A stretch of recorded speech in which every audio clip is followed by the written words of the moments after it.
September 8th of 1978, I was 50 miles offshore in my 27-foot Columbia River gillnet boat, and my brother was there. His boat was 28 feet, and the forecasters kind of missed the forecast. They forecasted 15 to 20 northwest, and it blew 60 southeast.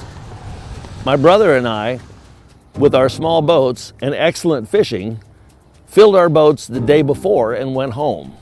But 7 boats sank that next day, September 8th, 1978. 7 boats sank. Nobody was lost.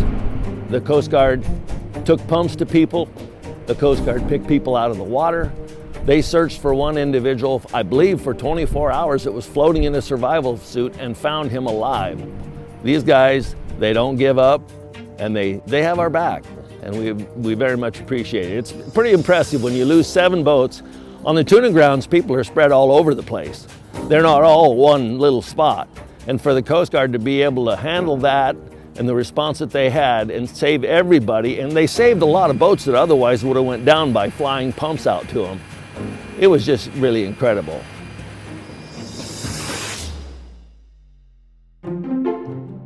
Well, back at the beginning, when America's, at least the West Coast, was quite new, around 1868, the Army Corps of Engineer officers came here to look things over and to provide the area, the bay, with buoys and markers and the rest of it to allow ships to come and go safely into Yaquina Bay.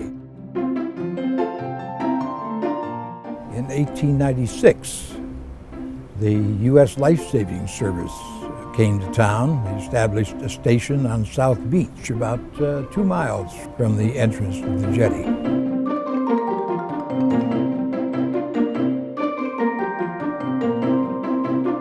They lived and worked on, trained out there for 10 years before it was decided they'd move that station of 7 men and a commander, move it closer to town. And they looked around and saw that the vacant lighthouse out here, the Yaquina Bay Lighthouse. And they moved in 1906, and the U.S. Lifesaving Service, which eventually became the U.S. Coast Guard as we know it, occupied that building for 27 years until a new facility was built on the bayfront. That station succumbed to a fire in 1945, at which point we purchased the current location from the Port Commission and moved into this current location in 1949. The station here was a lifeboat station. Both the bayfront and the lighthouse station were used as vantage points or deployment points for beach patrols when they walked the beach and still rowed boats. At one point there was approximately 500 personnel stationed here who were responsible for conducting those beach patrols. A lifeboat station is a station placed on the coast that's put in a location that'll allow units to respond anywhere within the AOR within 90 minutes. A lifeboat station is assigned 2 motor lifeboats or 3 motor lifeboats depending on the unit, and is responsible for operating in rough seas and hazardous bar conditions, and also executing search and rescue on the beach. So in 1949 there were 22 personnel here, and now we are 42 active duty and 12 reserve personnel strong. My grandfather started fishing out of Newport in 1936. He was the first to start a generational fishing family. Started in the gear shed as soon as I was old enough to twine needles with what they needed to create pots. And my husband also comes from a 4-generational fishing family. Our grandparents were friends. My first experience with a rescue was my father. I was in my early teens, and we got a phone call saying that there was a mayday on the boat that my father was fishing on. And then shortly after that, we got a phone call that the EPIRB had gone off, so the boat had gone down. My mother and I sat in the front room waiting for a phone call for, it could have been anywhere from 6 to 8 hours, waiting to find out if the crew was rescued. By the time they came and got him, the helicopter came and they set down a basket and they each got on. It had been 6 to 8 hours in the Bering Sea without protection. And everybody got off, everybody survived, which was a miracle. That was the best phone call we ever had, is finding out that they had rescued him and that he was alive. The Coast Guard's primary function is search and rescue, first and foremost. Some of our secondary missions include living marine resources, marine protected species, and vessel safety. We spend a lot of time either training or conducting law enforcement in those categories. A typical day at Yaquina Bay, we come to work every morning. We check the bar, make sure that the regulated navigation area is assessed to determine which vessels can and cannot cross the area safely.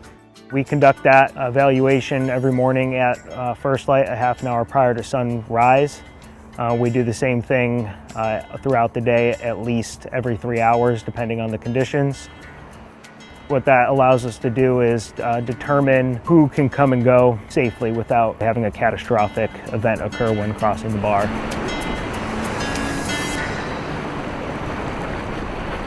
We spend a significant amount of time enforcing the regulated navigation area, which runs from the bridge out to buoy 1 and then north and south 1 mile. A lot of mariners are just unfamiliar with the regulated navigation area. We have a sign at the unit that lets mariners know what the restriction is and to what length and where it's at. We provide them escorts and standbys on the bar during the winter time. We evaluate the bar for them. We're here to support the commercial fleet and keep commerce flowing through Newport. I always loved boats. My dad was a boat builder, and I worked in high school at the fish plant, and these beautiful boats would come in with these beautiful salmon on them, and I just thought that would be special to go and produce this food for people and enjoy that environment. Turns out the reality of fishing is a little less glamorous than driving up to the dock at the end of the trip with these beautiful fish coming out of the hold. There's quite a bit involved with getting them into the hold, as it turns out. It can be a very harsh environment. I mean, you might wake up to a beautiful sunrise and everything's just about as picturesque as can be, and by later that day it can be blowing really hard and testing all your equipment. It can turn bad really quick. I would say that about 50% of our SAR cases are a loss of life is probable or possible. Heads up on the boat. Ah. We spend about 25 to 30 hours a week training. Most of that is based on small boat training for our crew members, our operators, and our engineers to get them proficient in their craft so that when we're asked to respond, we're sending the most capable, best suited crew to assist the mariner who asks us for help. When we're training a break-in surfman or a break-in heavy weather coxswain, it requires a lot of confidence in your abilities and your knowledge of what's going to happen 2, 3, 4 waves back. So a lot of foresight involved in that.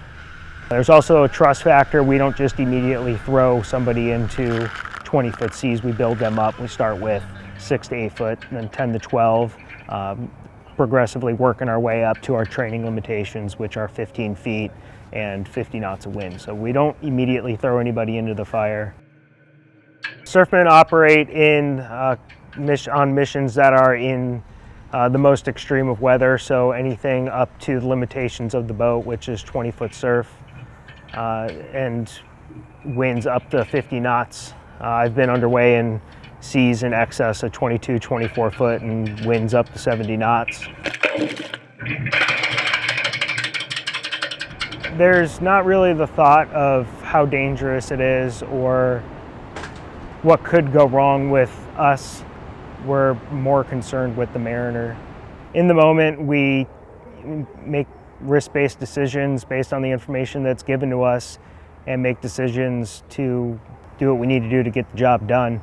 I think as a lifeboat sailor, there's still a little bit of grit in us that says that we're going to get this done no matter what.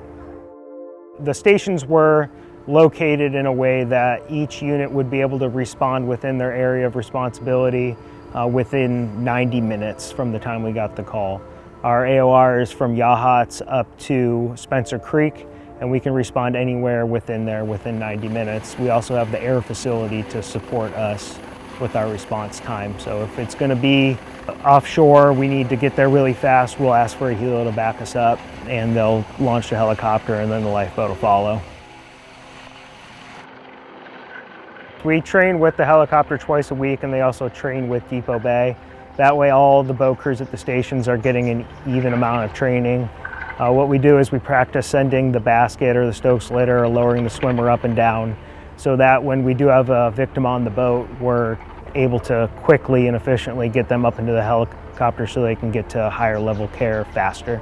Sometimes if it's close, we'll launch and we might beat the helicopter there, but the Coast Guard's under the premise that we'll send everything we got and call back what we don't need later, because you can't get time back if you waste it waiting to get underway. It is really important for this port to have a rescue helicopter. We have one of the largest crab fleets on the West Coast.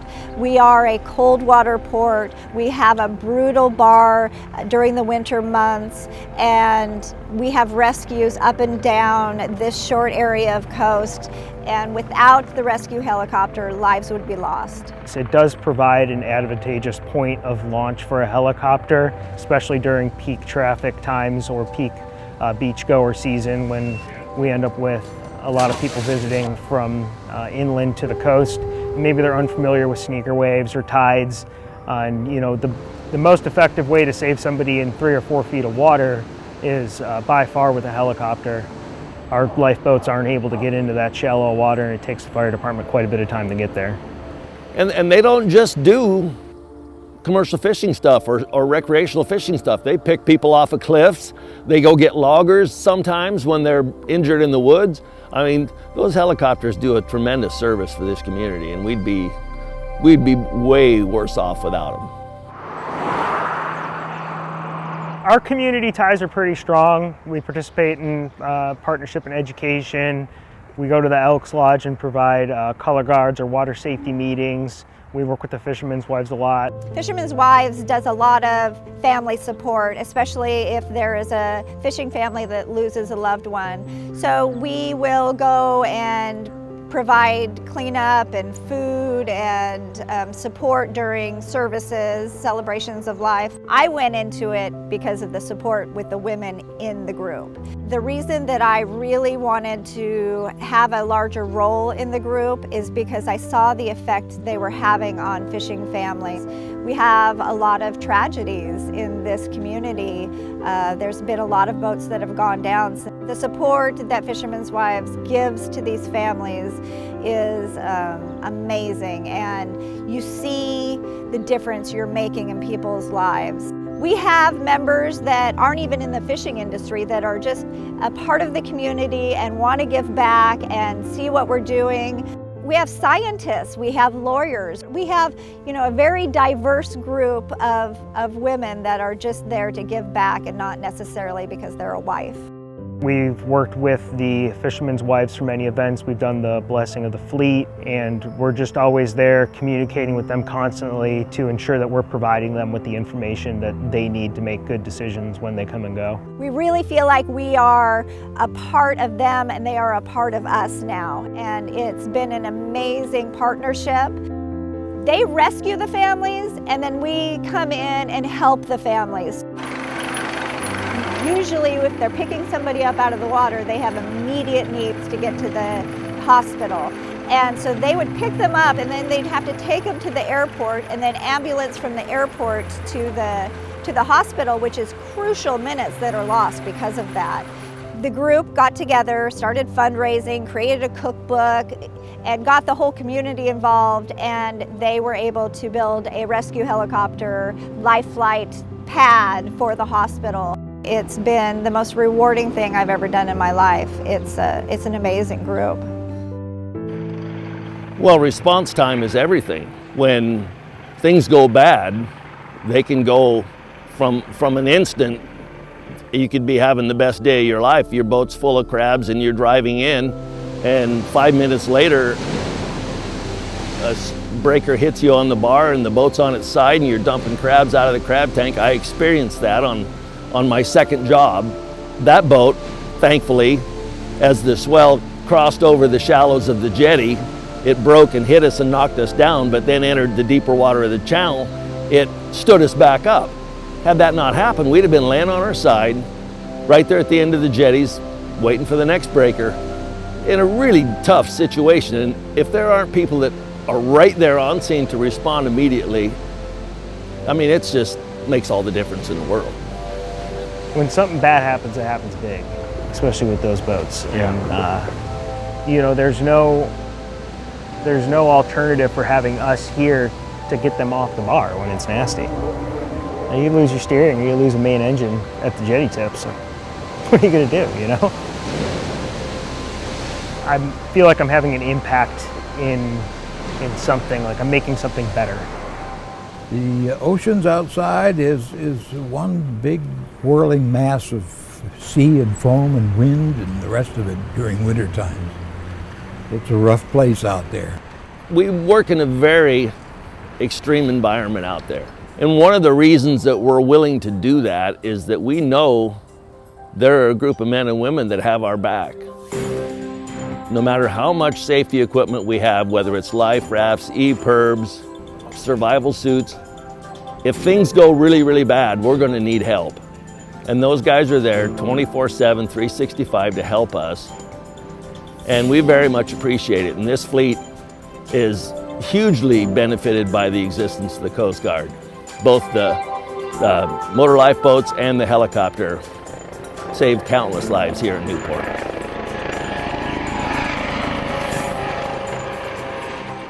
I never want to see a helicopter flying over the top of my boat lowering a basket. But if I do need it to happen, I am going to be extremely grateful that they're there. We do get some pretty significant SAR cases. When things go bad, they go really bad on the coast. And we're here and ready for any of that stuff.